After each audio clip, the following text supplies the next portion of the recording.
Here, updating her knowledge of the subject. Gurgle, gurgle, gurgle, gurgle. Trickle, trickle, trickle, trickle. Slice of cheese inside a pickle doesn't even cost a nickel now to wash it down. Whoa! English organic wine is still in its infancy. The first organic vineyard to be planted here was Sedlescombe in East Sussex. A more recent arrival on the scene is the Avalon vineyard, and we decided to pay a visit to find out more about it. The label name Avalon refers to King Arthur's mythical Vale of Avalon here in Somerset. This is where zoologist Dr. Hugh Tripp came to get away from it all in the mid-70s. With only his second vintage in 1984, he achieved an English Wine of the Year award. Hugh, before I ask you about the vines, what about the land itself? What was it like when you took it over? Well, this particular plot of land was completely wild. It was an old abandoned orchard, and there were a few old fallen down trees, but shoulder-high brambles, and we didn't really know what to do. So we just cut everything to the ground and laid black polythene over everything. A couple of years later, we peeled it back, and there was lovely clear soil underneath. And it's been there ever since we planted. And the type of vine, that's a Seyval, and that's a French-American hybrid, is it?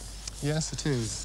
It's not widely grown on the continent, but it's proved very successful in this country. Its very important qualities to us is that it's completely resistant to mildew, which is the bane of most vineyards. And that has enabled us to grow it very successfully organically. And what about the spacing? It looks as though the vines are planted really close to me. Yes. Well, there we've made the most use we could of a very small plot of land. By planting closely, we get our maximum production very soon, and we get a bigger crop quicker.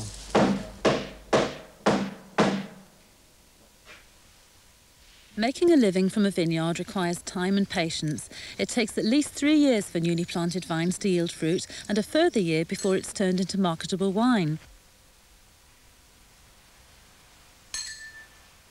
In order to survive in the meantime, Hugh's diversified and now has a flourishing acreage of organic strawberries, raspberries, gooseberries and tayberries, bringing in customers who enjoy picking their own, particularly as the fruit is free from chemical sprays. This area was established to give quick returns, but Hugh's also planning ahead. Interplanted with the cane fruit are cider apple trees in their second year. When they're fully developed, they'll provide an additional income, replacing the bought-in apples which are currently used to make organic cider with the Avalon name. Hugh, this is your newest vineyard, and I see you're intercropping with garlic. Yes, that's right. The vines were actually planted 3 years ago, and the garlic has grown very well in this situation. It's a wonderful thing for us because the rabbits won't touch it, and we've already got a very good crop here. Oh, yeah. We've lifted most of it already, and it's done very, very well. Oh, smashing. And you've also got strawberries, I see. Yes, the rest of this vineyard here is interplanted with strawberries, and they've done extremely well. And in exactly the same way as the garlic, they do most of their growth early in the year, before the vine leaves will form any sort of canopy to take away the light. And that'll be the case even when the vines are mature. These are obviously a different variety of vine. Why did you choose this one?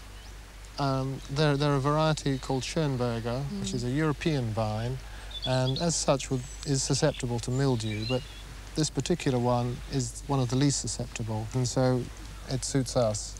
Also, it will produce a wine which is very different to our other vines and will complement that very well. All right.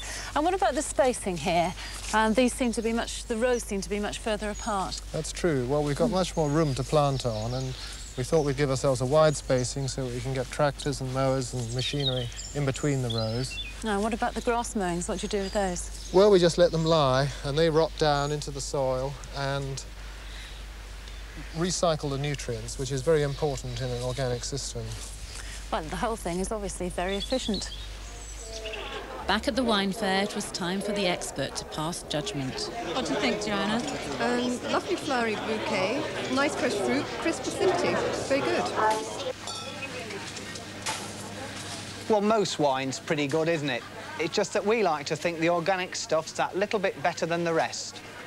Now, you mustn't miss next week's programme, because if you think that organic growing is all muck and magic, then come with us to Holland, where we'll give you a glimpse of the future. And we finally get to eat what we've been growing in the mini garden. Bye for now.